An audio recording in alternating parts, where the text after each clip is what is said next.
Hi, today I want to talk about disorganization and how it connects to dissociative symptoms and also just the complexity of the disorganized category. The material I've covered in previous classes covers mostly organized attachment strategy, secure, insecure, dismissive insecure, preoccupied, and I've briefly mentioned disorganization. The amount of complexity and content in the disorganized category is so vast, and there's so much to talk about that I thought I would just focus one class, this video, on discussing what disorganization is and the way it shows up in people. And one of the other important features of disorganization is there's often a dissociative like condition or symptoms, and I want to use the language of parts and normal parts of self. So let's get into it. With disorganization, what happens is early in life, there's really just a lack of basic safety, a lack of basic conditions to allow the child to begin to develop a strong, healthy sense of self. Now, that could be because the parents, the primary caregiver, is just incapable, they resign from the parental role that happens, or the parent themselves are the cause of harm, or they're so dysregulated, they have their own dissociative symptoms that they can provide effective care.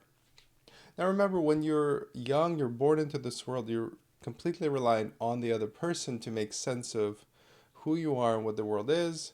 So, what's supposed to happen is when the child cries out to the world, the mother, typically could be any primary caregiver, shows up, attunes, picks up what the signal is, makes sense of it, mirrors it back, amplifying it, right? Whether it's joy or sadness. We're talking about the attachment activation, so typically that's an attachment cry. So attuning accurately to it, and then the child can see that, see, oh, this is what I'm expressing, this is what it means, and then actually meets that need. So then the child can settle. Over time, what ends up happening is you create this library and a vocabulary, body language, feelings, thoughts, all connected to an expression so you can make sense of what your experience is and who you are. So that's the basic idea around the haven of safety. That's about settling the attachment system. And then when the attachment system is settled, the child can explore, and especially early on, you can see the child peeking back at the parent as they get close to being out of eyesight. Then they peek back, make sure it's safe to continue exploring, and there the parent is providing support. They're letting them know it's okay to explore, I'll be there for you. That's the secure base. That's the second part of it. And the sense of self grows and integrates, and you're able to increase capacity. So there's the piece about the safety and regulation of the attachment system, and then there's a piece about exploration. And largely the sense of self comes from exploratory behaviors. You're able to explore and go further in exploration. This is the paradox of attachment, that you actually need to be supported. The more supported you are, the better care you get, the more independent you can be. And then because of that, you're able to go far in your exploration. The sense of self is reinforced through exploration. You know who you are, you've searched, you looked for meaning, you know what you're about. And that creates a strong, healthy sense of self that's capable and shows up in the world. With disorganization, unlike the secure or even the organized and secure strategies like dismissal and preoccupation, the care is so poor, it's really on a different level. Once you cross that line into disorganization, it's a major drop off in quality of care. Many of those processes just don't take place, or they rarely happen, if at all. And not only is the attachment system always on, the exploratory system never really fires on, so the sense of self tends to be not so elaborated, not so strong, or really just, you can think of the nubbin, the beginnings of a sense of self. And the slightest push makes it disappear or makes it want to protect itself, get defensive and hide or attack, whatever it may be. So that's what we're going to talk about. And with kind of secure or normative caregiving, there's a lot of safety, a lot of integration can happen. You can build up the sense of self. If there's a setback, say you get terrified or something overwhelming happens, you can rush back to the caregivers, make sense of what happened, re-regulate, co-regulate, take that in, and actually build that up into the sense of self so you know what happened and continue in your exploration, learning the lessons, whatever the mistakes or whatever happened, you learn about safety, you learn about how to recover. It actually continues to reinforce and build the confidence in your ability to navigate the world. With disorganization, much of this doesn't happen, so there's this chronic fear arousal. And unlike the anxious ambivalent infant or in the anxious avoidant infant, where, as the name states, anxiety is the primary condition, with disorganization, that anxiety is much higher. So an average insecurely attached person with organized insecure attachment may report 3, 4, 5 level anxiety out of 10 on a scale of 1 to 10. Disorganized person may be at a 7 or 8 on an average day. And that's not even asking during a moment of activation where something happened during the day that was intense. Just a baseline of really almost maxing out the anxiety scale. So the language used isn't really anxiety. At that point, it's terror, extreme fright. So much fear that you're beginning to be scared for the sense of self, for your own survival. And that, of course, connects back to the upbringing of a disorganized person. The care is so poor. Remember, at that young age, when you're this young, if you don't receive good enough care, you could potentially perish. We need other people to take care of us, to feed us, to clothe us, to shelter us in order to survive. So when the care is poor, it really connects to the sense of survival. And there's this pervasive feeling of, I might not make it. What do I need to do to survive? For secure people, that's such a faraway experience, and it doesn't really even ever enter conscious awareness, that this terror never grips them. They're settled enough most of the time that they just carry on. Remember, you need to settle the attachment system in order to explore. Disorganized people essentially have a chronically hyper-aroused attachment system, and it's aroused to such a state that I've talked about preoccupation, where there is hyperarousal. It's much higher than a preoccupied person. Okay, so let's talk about the sense of self. For a secure person or organized insecure person, there's a core organizing principle, a sense of self around which experience is organized, and new experiences are bound to the sense of self. This happened to me, this is what it was like, and memories are formed. When you cross the line into disorganization, the sense of self is not so strong, and the ability to integrate new experiences is poor. So you may end up getting into disintegrative experiences where there's split off parts, where certain experiences can easily push you into overwhelm. So in a secure household, for example, something happens that is overwhelming, somebody is there to notice it, to notice that, oh, that was overwhelming. They rush over and help settle the child so then they can move on. With disorganization, because typically there's a clustering of risk factors, not only is the care poor, typically the environment is also dangerous too in different ways. Say there's violence in the neighborhoods, and the parents are also overwhelmed and unable to protect the child.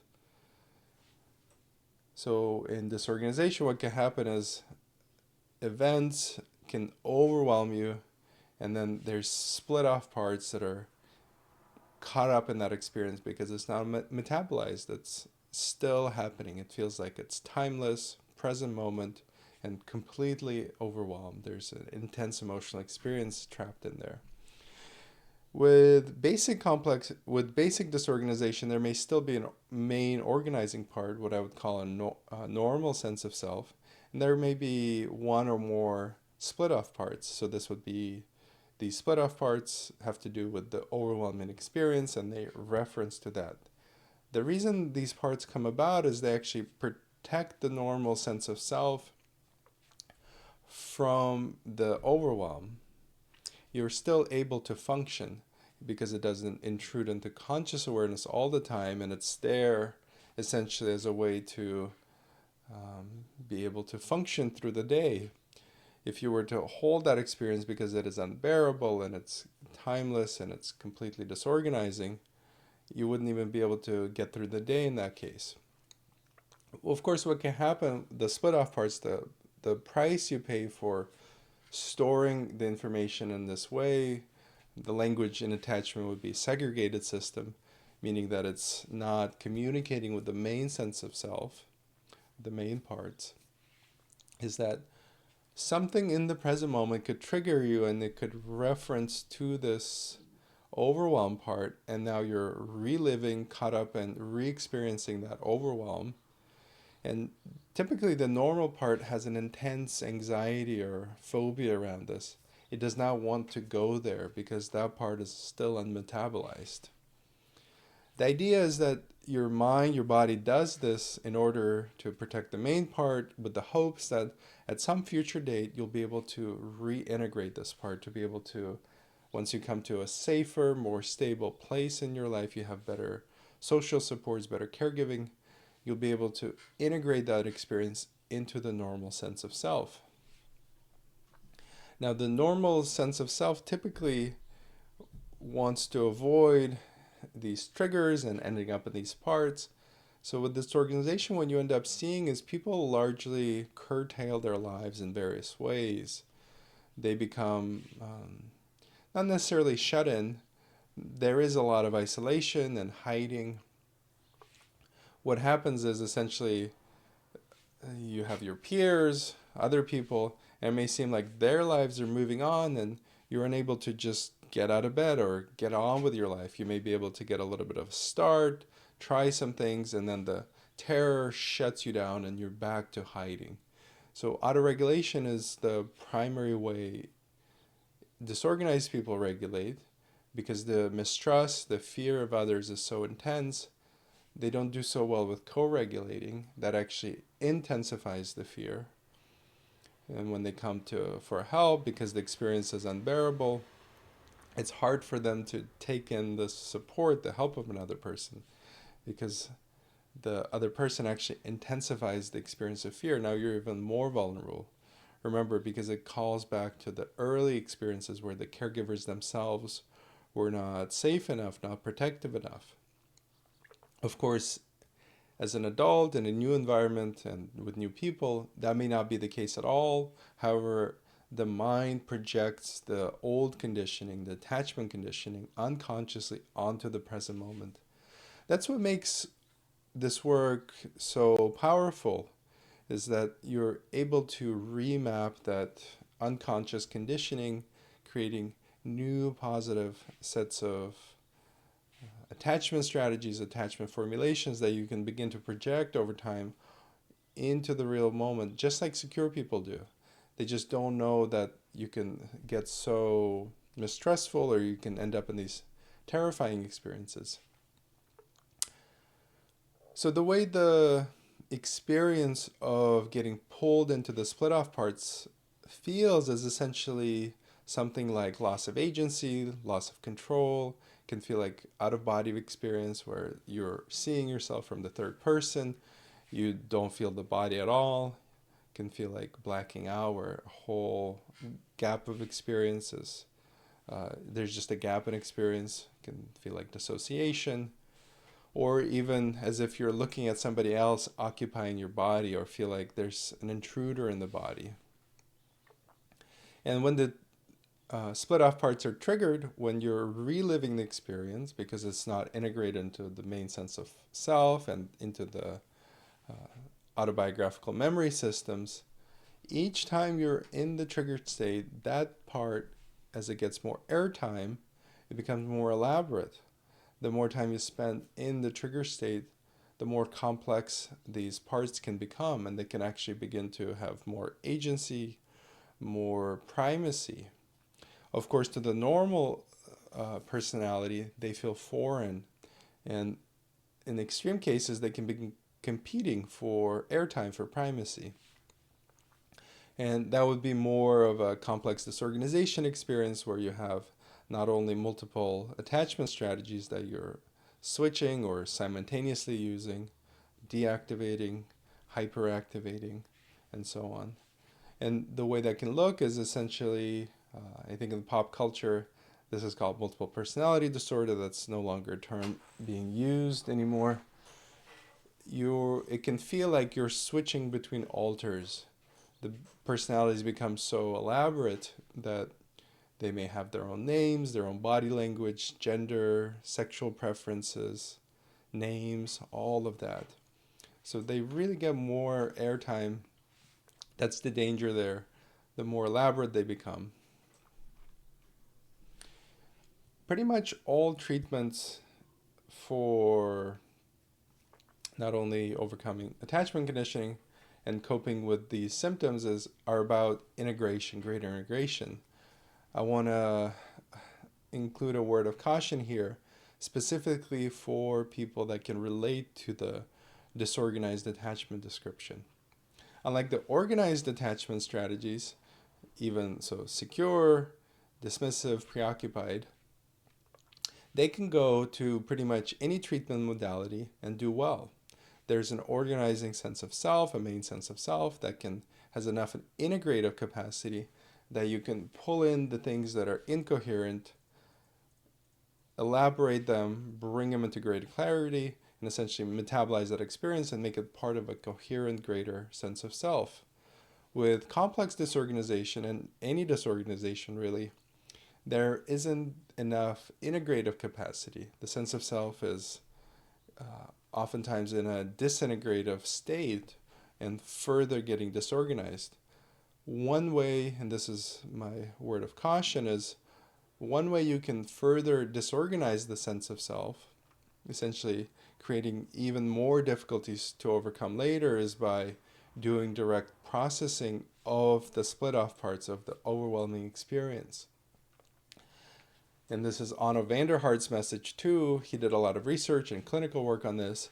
So he was basically seeing people where they have disorganized attachment, and they would do treatments like exposure therapy, for example, EMDR, where you go into the intense, overwhelming experience itself and try to integrate it, begin to settle it down.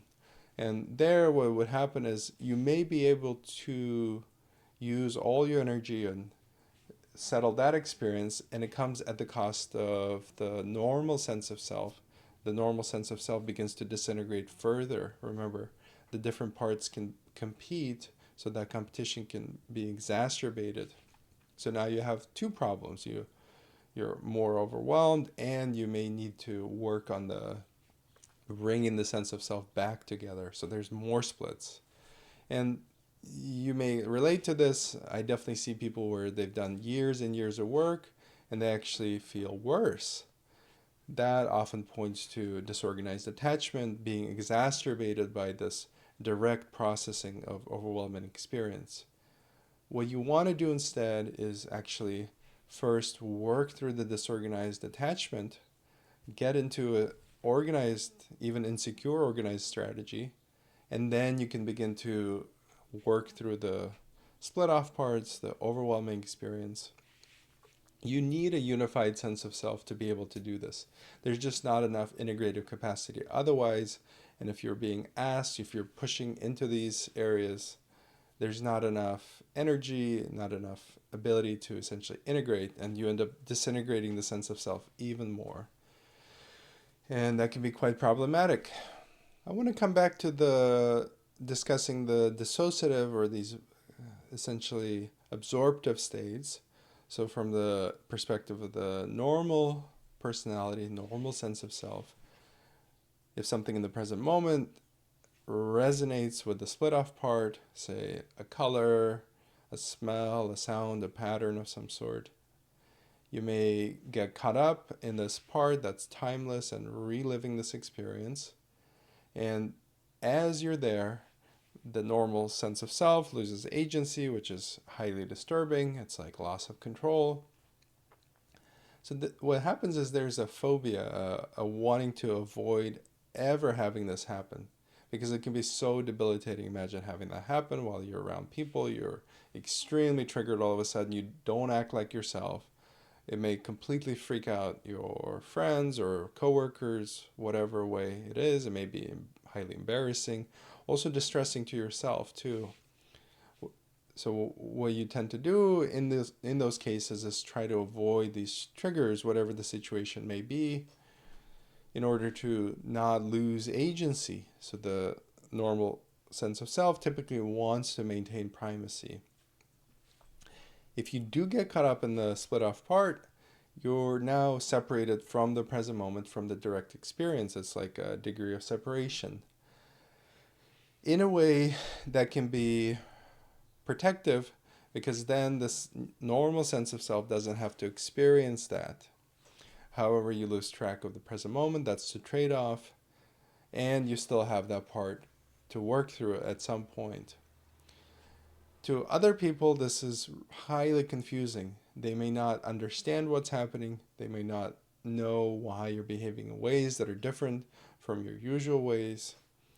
And with disorganization in general, even if you only have one split off part, for example, just the disorganization experience itself is already challenging enough that maintaining relationship, long-term stable relationship, is extremely difficult. This really exacerbates it even more. Even one such experience where somebody witnesses you in this state can completely rupture a relationship. You really have to be able to convince the other person that you're predictable enough, you're safe enough, that you'll be able to show up, they'll be able to show up, and then you can move on. Instead, what happens is most disorganized people end up forming relationship only with other disorganized people, because they understand each other. They understand that what they're going through, how that works, and that they need to isolate, to auto-regulate, to settle themselves. And it's highly inefficient, but it's the only way they know how to do it. And, oftentimes the way that plays out is, you say you'll show up to a meeting, an event, an activity, and then last moment you say, sorry, I'm not going.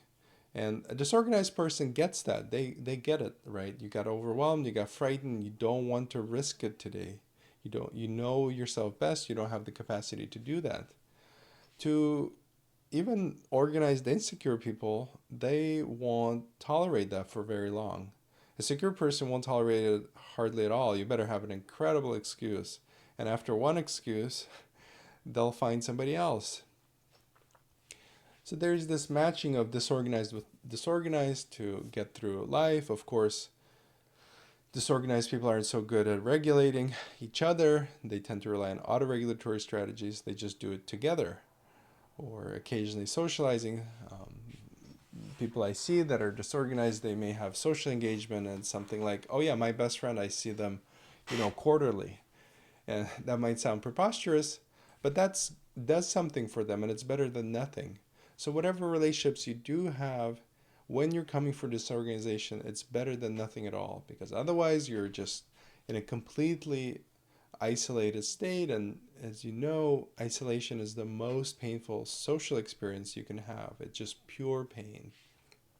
Solitary confinement, of course, is considered cruel, and it's one of the ways people are punished.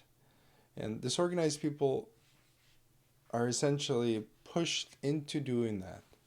It becomes the only viable option over time, because it's too painful to have these intense, overwhelming experiences, to go through these ruptures in relationships, to have work blow up, to have a partnership, and that feeling is even more intense.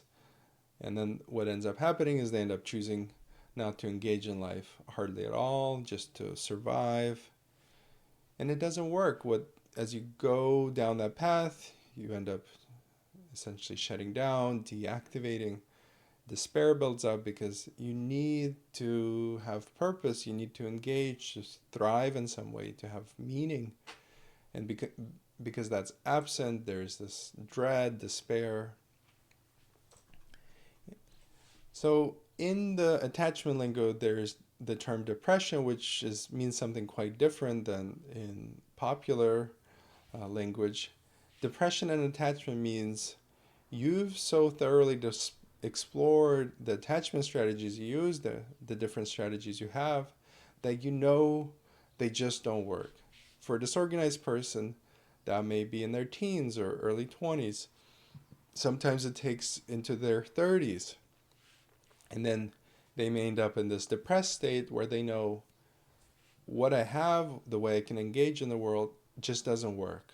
It always fails. It always feels worse. And then they begin shutting down. That's depression in attachment. You just stop trying. If you find yourself in this state, it's really about re-engagement, putting more energy in trying new things.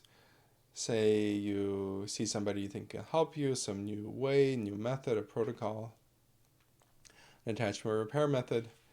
You want to begin to try that. You have to put energy into this new method, give these strategies a fair shot to see if they work better. Another way people with disorganization can manifest is actually hyperactivation. They're constantly busy and also pretty much in a similar way unavailable. They're doing too much to try to keep that unbearable affect out of conscious awareness. There, the course correction is to simplify. You want to have enough energy to be able to integrate those experiences. And if you're spending all your energy in order to essentially distract yourself, at the end of the day, you won't have anything left to be able to begin your healing journey. In attachment repair, what we're going for is to have, right, you have your normal part, you have the split off parts. What the goal is to have all parts without exception to feel a greater sense of self, a unified whole, strong self. We want to be able to integrate all those experiences over time. In the beginning, it's really just about reinforcing this sense of safety with the sense of self to be able to interpersonally, right, within the context of another person, another relationship, begin to feel safety. And that takes time. With complex disorganization, that could take a year and a half, where you're just over and over again reconditioning that pattern where you engage with another person, you feel the terror, you allow the terror to settle enough times in different contexts, under different emotional and cognitive conditions, that you can begin to settle in the relationship, to feel safety in relationships. The mistrust, the suspicion, all these feelings really get in the way and sidetrack the process. One way to think about this is when you have overwhelming experiences happen in early life, is that your ability to integrate your mental and bodily capacity is still developing. And as an adult, you have an adult body, an adult mind. Your capacities are far greater whether you realize it or not. And much of the time, the overwhelming experiences happen early in life. Of course, you may have some later life difficulties too, and those can be worked on too later. Instead, what I'm going to focus on is the childhood overwhelming experiences. There, what can happen is, say you're in this disorganized household, a family system where the caregiver, the person who's supposed to protect you at all times, doesn't even notice you're completely dysregulated. And you might be completely dysregulated for days, weeks, or months. And what tends to happen is, right, you're trying to auto-regulate, trying to survive that experience. Each time you're feeling it, each time it enters conscious awareness, you can't bear it. And there's this aversion to the experience. It could be also anger, frustration, other feelings, more complex feelings can arise. what builds up is a secondary reaction to that primary overwhelming experience. And over the years, as you grow up into adulthood, say it happened very early in life, you could have hundreds and thousands of entries where more and more secondary reactions build up and get associated with that primary overwhelming feeling, the experience of it. And the thing to note here is that the sum of it may feel massive, completely unmanageable, and something that you feel like you could never resolve, not in this lifetime. And then as an adult, if you could just directly go into the overwhelming experience, cutting through all the secondary reactions, you might find that this experience now, as an adult, you can actually metabolize directly. Of course, it's not so easy. You have to be able to use your awareness, your capacity to discern things, to see that this is a secondary experience, this is the primary experience. I'm getting completely sidetracked by the secondary experience, even though the direct experience is much smaller and something I can manage now. It's not always the case, it's just something to look out for. Now, this overwhelming experience doesn't always show up as intense fear or super intense emotion or something that you can even feel. Sometimes it's actually numbness. You feel nothing. Or it can be the experience of acting out, where you can't help but act out. Sometimes it's aggression, where you go into these fits of rage. Other times it's addictive behavior that's very common. Porn, sex, gambling, drugs, binge watching shows, or trying to, spending hours on the phone. The overwhelming experience and the way it's dealt with can look like a lot of different things. Sometimes it's not enough feeling, sometimes it's too much feeling. And the way I like to think about it is, you can think of your normal sense of self, right? You have your autobiographical memory. This is just a metaphor. You can think of it as a piece of paper with all the contents written down neatly on there. With overwhelming experience, something that you can integrate, right? Something happens and it's like a hole punch. You punch out part of your experience. There's now a gap with the content separated from this main sheet. And on it, right, the normal sense of self can look, if you look closely, you say, oh, there's something missing here. You don't actually know what it is. And then from the part that was punched out, that little circle, all that it knows is itself. So it's always in this super intense experience that's separate from the normal part. You can think of the intensity of that experience where it gets split off, the amount of energy that takes. You need to put in the same or greater amount of energy to reintegrate it. Your ability to integrate it, the capacity, needs to be greater. A lot of the time, all you're really doing is just building up the baseline capacity. When you might have noticed this, when you're in a good mood, you've slept well, you've eaten well, the systems are functioning at a high level, you've been exercising, taking care of yourself. All of a sudden, that task can feel manageable. You can do it. Obviously, the long-term goal is to develop your emotional regulation skills, to develop your social network, so you can take that experience and actually bind it back to the normal sense of self. Using this piece of paper metaphor and punch out, you can continue. Sometimes you can have many split off parts, lots of holes punched through the piece of paper, yet there remains a normal sense of self. Sometimes there's so many hole punched out through the whole sheet that the sheet falls apart into one or more parts. So now you have the normal autobiographical memory split off. So not only is there one normal sense of self, there's multiple normal parts of self with their own holes punched out, missing conditioning that's overwhelming. That's the experience of complex disorganization. And one time you're reading from one sheet, one time you're reading from another, and they may function in different ways. They may have their own stories, right? They may show up completely differently in the world.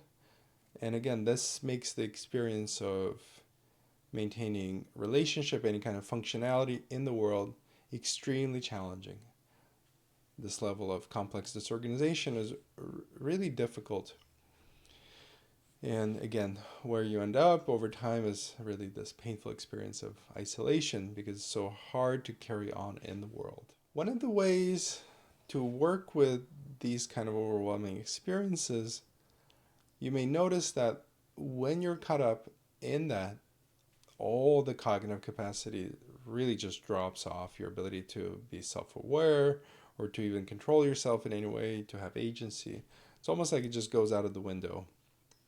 However, the body itself tends to still have some function. For example, I notice people can blink, move their hands, or gesture with nonverbal cues that something is up. The reason I'm bringing this up is because the shift into a triggered state can look subtle. It can be essentially unobservable to the other person. You're in a relationship with somebody with disorganization that are having this triggered experience. On the outside, what you can externally see looks completely ordinary. The internal experience may be complete chaos. There, what I like to negotiate with people, whatever works for them, sometimes it's blinking, sometimes it's raising their head or getting out of the chair or shaking their head. Any kind of nonverbal cues that they feel like they can execute in these moments, or even when they're noticing that, hey, I'm falling away into this experience, that allows you to communicate to the other person, hey, something has gone terribly wrong. And this is a really important beginning piece, because otherwise what happens is you're in this completely chaotic, overwhelming experience. You may look flat, your presentation may be a freeze response. The other person has no idea, they're still talking to you, they're making plans, and you're responding automatically with no conscious awareness or no agency to it. It's extremely damaging and difficult to experience that, because the other person, it feels like, right, it's like, can't you see how dysregulated I am? Can't you see what's going on? And you have no way to communicate that. Nonverbal cues are one way to begin to break through that processes, actually creating some sense of agency, some sense of collaboration with a helping professional. If you're doing attachment repair, this is really the beginning of working with complex disorganization, because it happens so frequently and you have to let the other person know, hey, something's going on. Then you can begin to make sense of it.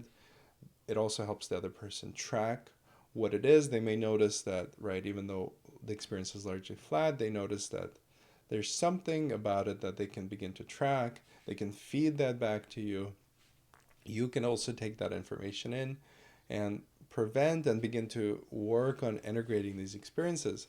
And this might sound like very much like the child and the primary caregiver experience. And really it is. You're working backwards through that experience that was meant to happen in your early childhood. You're working it through in a new way. And that's the collaborative piece. If it's not complicated enough and difficult enough, one other complicating factor for these dissociative experiences, for these triggered states, is that oftentimes when you're in that state, you may lose time. You literally have a gap in time. It may be seconds, it may be minutes. On occasion, it could be hours or days. Sometimes I talk to people and they go into a freeze state, and I say, do you know how long it took you to respond or kind of get back? And they may say, oh, I don't know, a couple seconds. And they may be shocked to hear that it was minutes. So in that state, it's very hard to track what's actually happening. It's an amnesia-like experience. And what the mind is doing in these moments is, when you're beginning to fade out, right, the dissociative experience takes hold, you're separating from the present moment, and there's a sort of memory loss. There is not really a coherent autobiographical memory being formed in that moment. You don't have conscious awareness of what's happening. And then whenever you do come back, right, the conversation may still be going on with the other person. You may be responding automatically or just still. When you come back, you immediately begin to try to take in the context cues of the moment to try to fill in the gap and make sense of what just happened and respond in a way so as to not alert yourself or the other person that you were actually in a dissociated state. And sometimes it works and you say something that's good enough and the other person doesn't realize. And then the other times it doesn't make sense and that may bring some alert and concern, and then you have to negotiate that. And if that's not complicated enough, the other thing that happens is, right, you just cut out this piece, that's gone. What happens right before it and right after it is there's also this kind of scrubbing, cleaning up. It's like if you watched a movie, there's these beautiful transitions where it connects one scene to the next.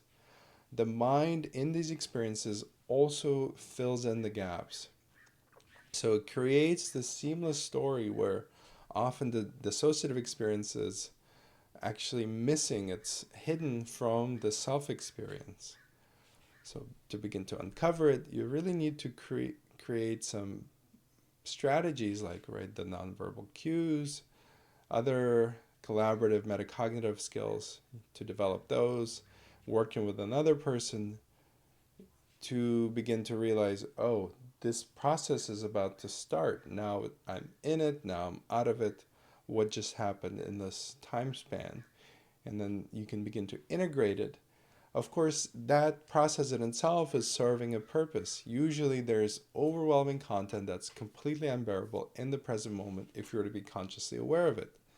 That's the reason you dissociate, right? As a child, this looks like the approach avoidance conflict or the conflicting behaviors that children show with disorganization, where, right, they may be asking to be picked up and looking away from the caregiver because the caregiver is also dysregulated or they're threatening.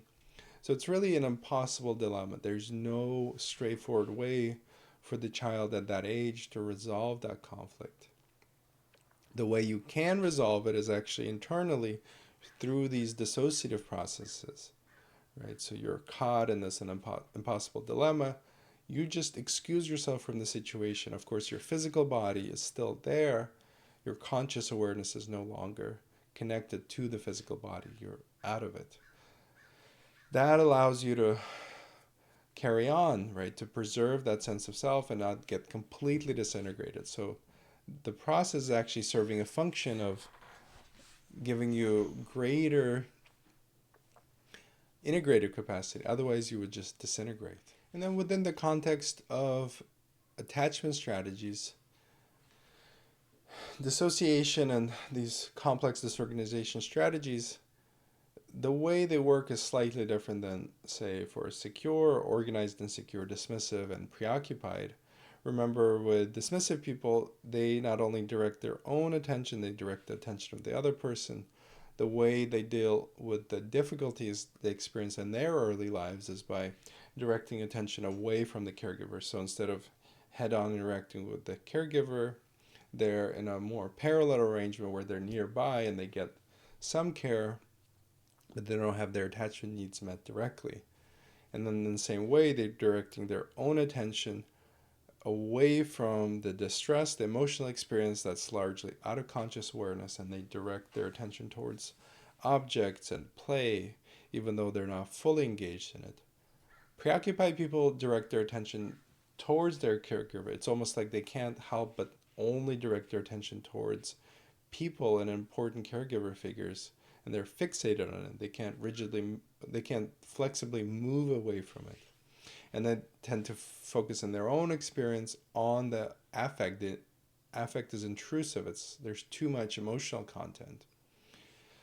With disorganization, there is no simple solution to even regulate that experience. There's no one strategy that actually works.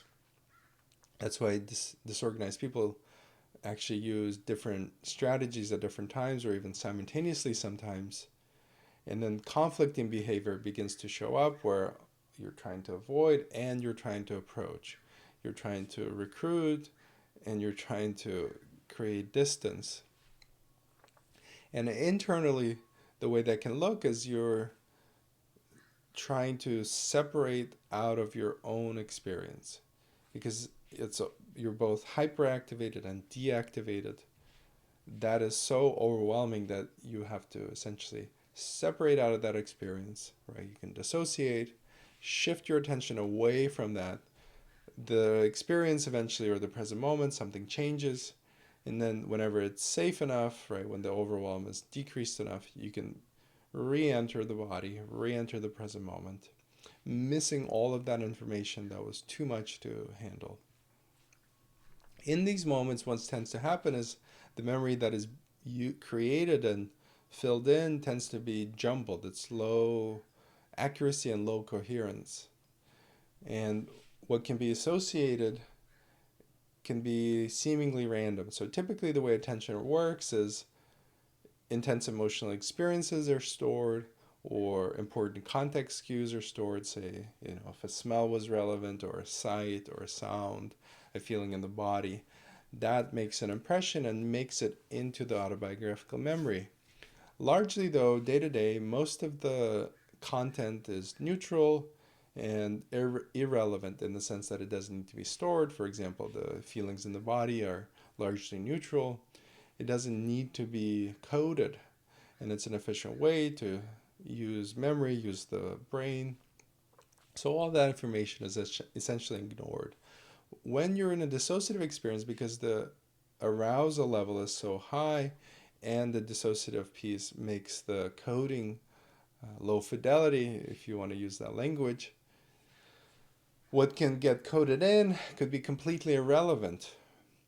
And then various memory systems could be functioning, the semantic, episodic, procedural memory, all those different memories could make it into the autobiographical memory, the coherent narrative you have. And it's actually not useful, not so, it's essentially incoherent. So it's like a leaky memory system where it grabs information that doesn't pertain to what actually happened.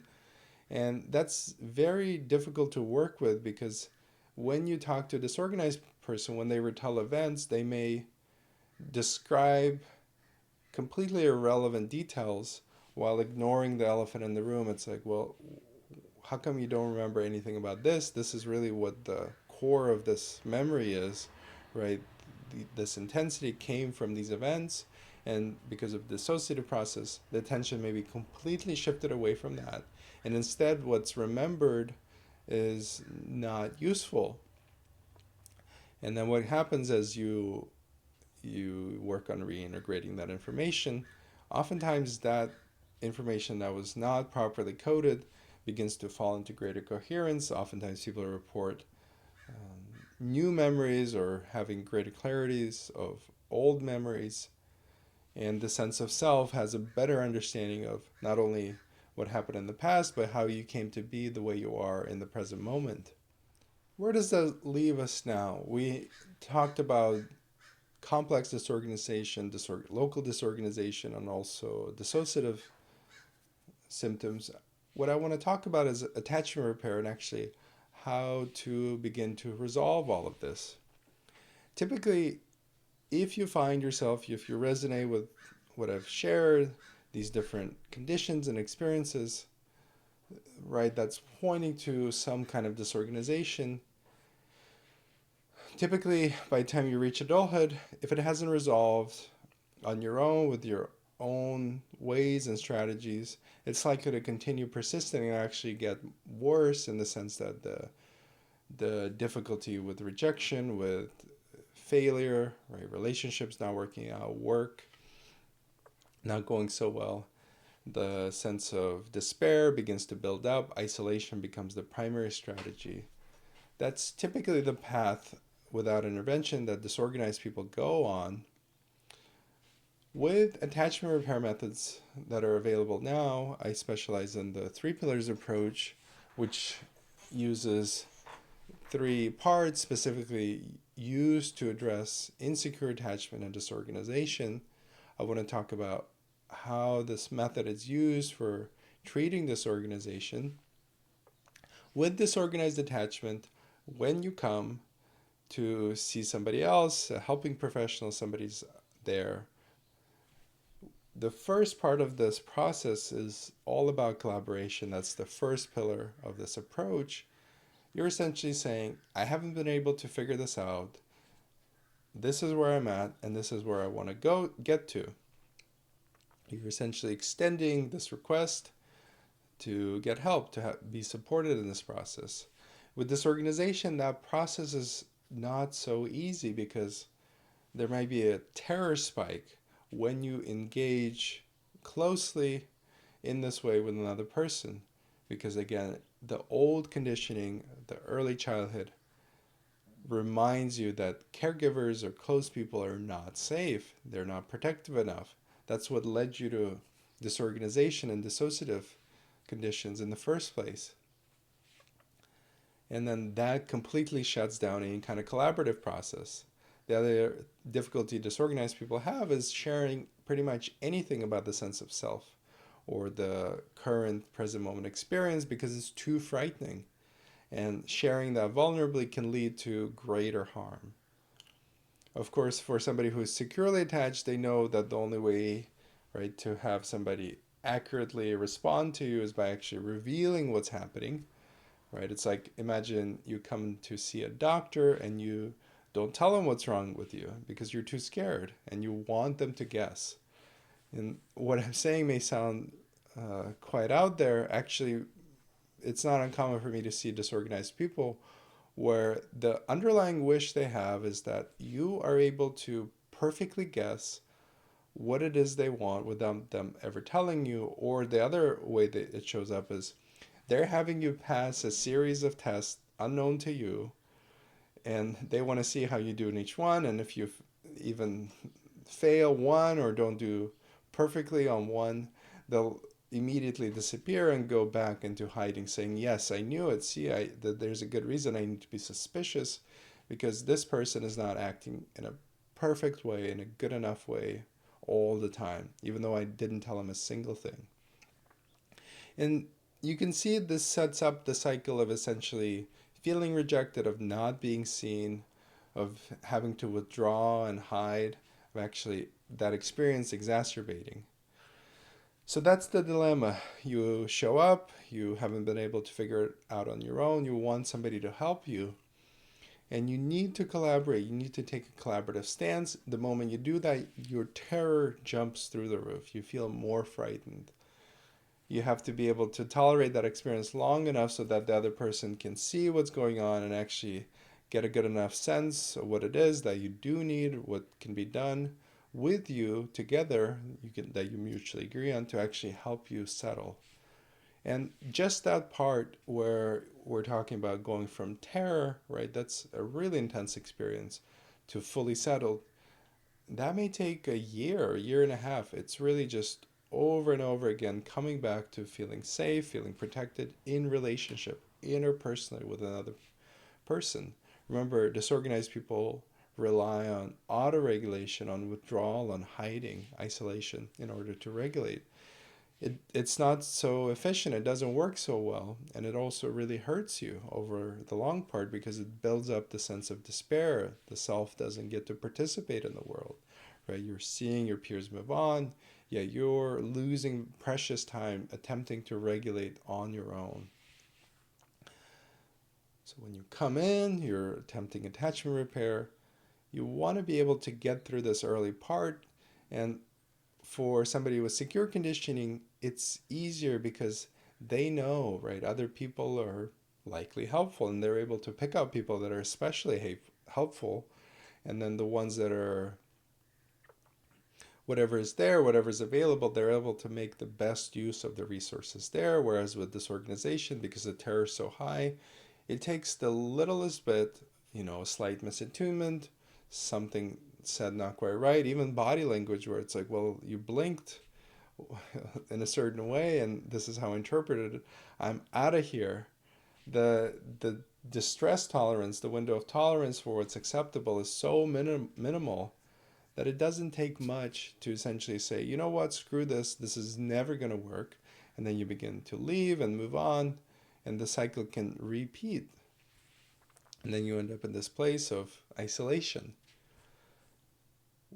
In order to engage with collaboration, you really have to extend this laurel, right, goodwill, and make the self believe, right, to begin to trust, right? Just try it out to see, is this person actually trying to help me? I know I'm feeling more intense terror. What are they doing? Can I take in the information of what's actually happening now in the present moment, even though the affect is really intense and I'm feeling triggered? If you can make the accurate assessment and see that the other person is actually being helpful and attempting to negotiate with you on the terms, then you can begin the collaborative piece. Of course, a disorganized stance is a hard, non-collaborative stance. There's really virtually no engagement in a relationship.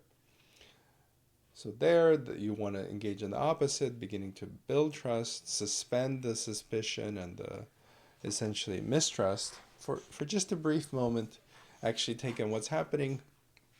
And then that brings us to the second part, which is the mentalizing pillar, the second pillar, and it's really all about building up the awareness of what is happening.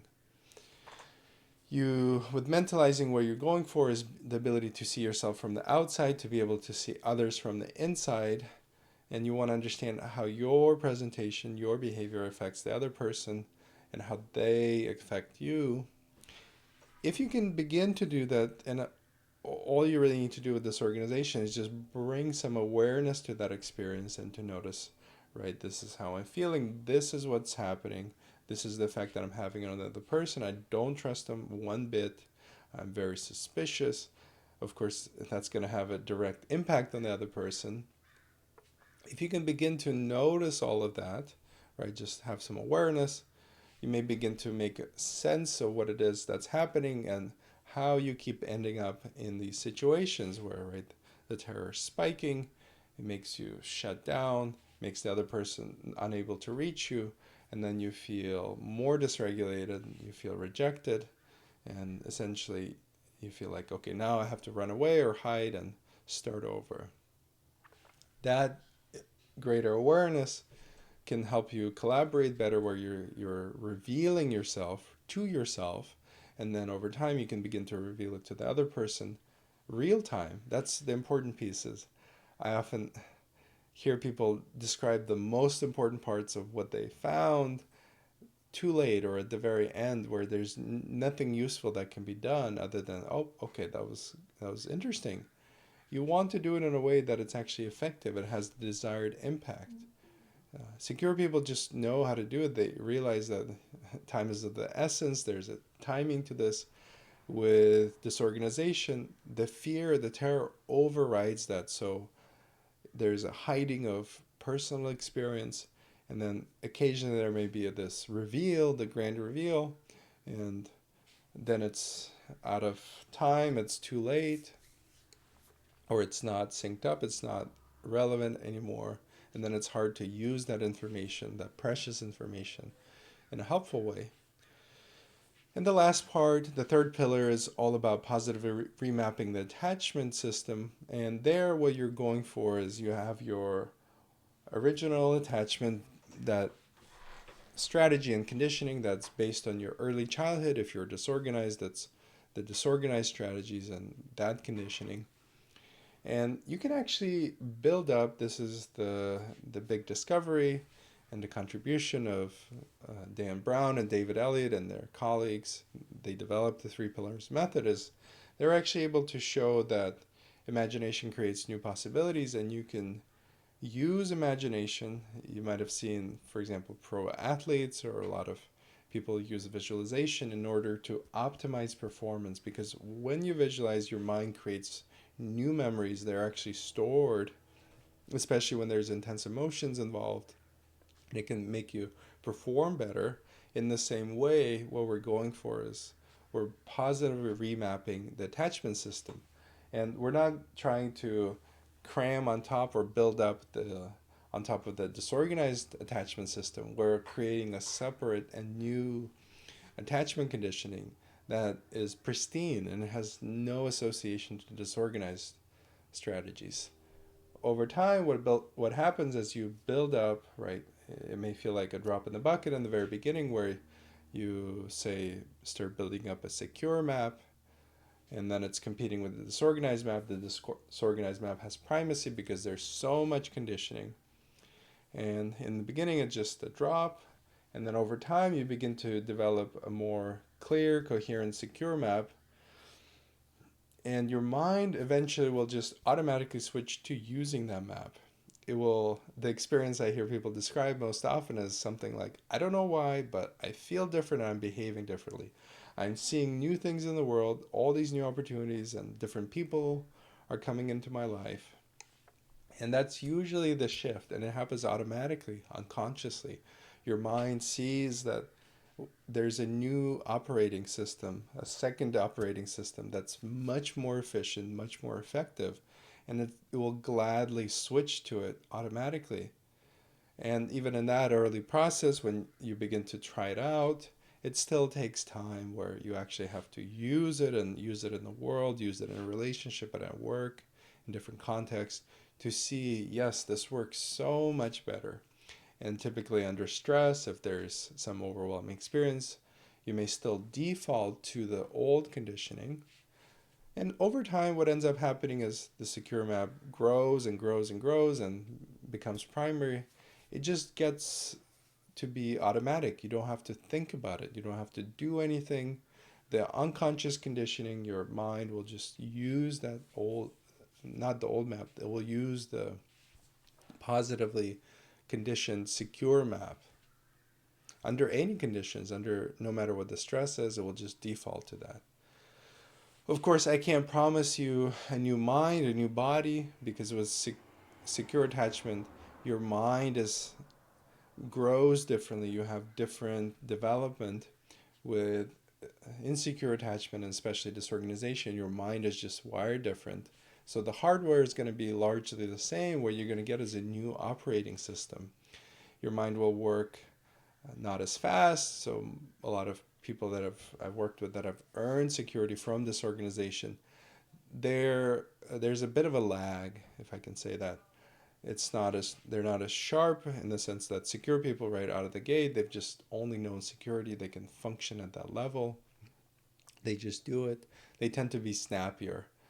Of course, earning security and having this secure conditioning is a huge upgrade, because now you have a way to function securely in relationships, and it's a quantum leap. It's a coming out of disorganization. It's like you're in an entirely different world, unimaginably different. You're able to have safe, fulfilling relationships. You're able to pursue work, pursue exploration, take risks, try new things. And of course, the body is wired differently, the mind's wired differently, so you may get hyperactivated still. Yet you have new skills, new strategies to deal with all of that, so you can still stay within a more or less manageable state, a stable state. So I think that brings us pretty much to a close. That's what I wanted to talk about. I think, if it's not obvious yet, the disorganized territory is quite vast. The amount of time it took me to describe the secure and insecure organized strategies relative to the disorganized strategies, there's so much content here, and there's even more we can talk about. And the disorganized category is the most relevant to attachment repair, because this is where it's going to make the biggest difference. You can find out more information about me and services offered, upcoming classes, on the website mindfulattachmentcoaching.com.